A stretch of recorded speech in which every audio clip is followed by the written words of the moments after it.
Most people get this wrong.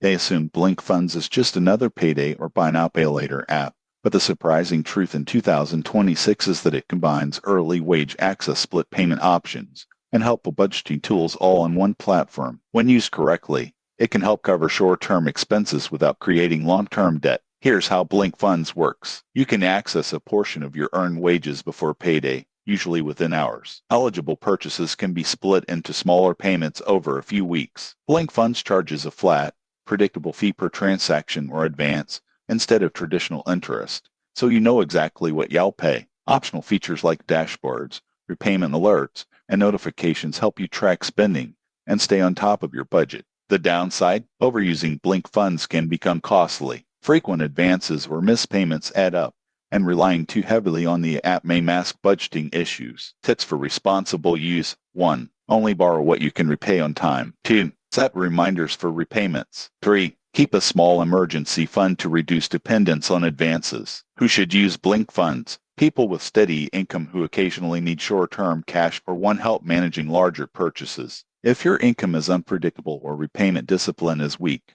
Blink Funds may end up costing more than it saves. In conclusion, Blink Funds in 2026 is a flexible financial tool, but only when used responsibly. Track fees, plan repayments, and treat it as a temporary solution. Subscribe for more honest financial reviews and practical money tips.